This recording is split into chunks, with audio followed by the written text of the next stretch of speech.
नाशिकमधील दुष्काळ स्थितीवर मुख्यमंत्री आज आढावा बैठक घेणार आहेत। नाशिकच्या जिल्हाधिकारी कार्यालयामध्ये व्हीसीद्वारे बैठक होणार आहे। नाशिक जिल्ह्यामधील 6 धरणं कोरडी ठाक पडली आहेत। इतर 6 धरणांनी तळ गाठलेला आहे। जिल्ह्यातील अनेक गाव पाड्यांवर टँकरनं पाणी पुरवठा सध्या सुरू आहे। चंदन पूजाधिकारी आमचे प्रतिनिधी या संदर्भातली अधिक माहिती देतील। चंदन, ऋषाली, मे महिन्याच्या अगदी शेवटालाच सध्या नाशिक जिल्ह्यामध्ये भयानक अशी दुष्काळजन्य परिस्थिती बघायला मिळते आहे। नाशिक शहराला पाणी पुरवठा करणाऱ्या गंगापूर धरणानं तळ गाठलेला आहे।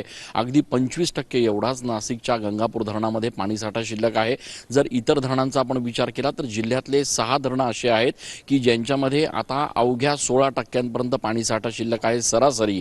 तर दुसरे जे 6 धरणं आहेत ज्यांच्यामधून संपूर्ण जिल्ह्यामध्ये पाणी पुरवठा केला जातो त्या सगळ्या धरणांनी आता तळ गाठलेला आहे। नाशिक जिल्ह्यातल्या ग्रामीण भागांमध्ये मोठ्या प्रमाणात टँकरनं पाणी पुरवठा केला जातोय आणि या सगळ्या परिस्थितीच्या पार्श्वभूमीवर मुख्यमंत्री एकनाथ शिंदे आज व्हिडिओ कॉन्फरन्सिंगद्वारे नाशिकच्या जिल्हाधिकारी आणि इतर अधिकाऱ्यांशी व्हिडिओ कॉन्फरन्सिंगच्या माध्यमातून आढावा घेणार आहेत। या आढाव्यामध्ये नेमकी जिल्ह्यातली परिस्थिती काय आहे आणि एकूणच टँकरनं पाणी पुरवठा किती केला जातोय येणाऱ्या दिवसांमध्ये साधारण नाशिकचा ट्रेंड असा असतो की जून महिन्याच्या शेवटपर्यंत पावसाळा येतो, त्यामुळे तोपर्यंतचं नियोजन जे आहे ते आजच्या बैठकीत केलं जाण्याची शक्यता आहे। नक्कीच, धन्यवाद चंदन दिलेल्या सविस्तर माहितीसाठी।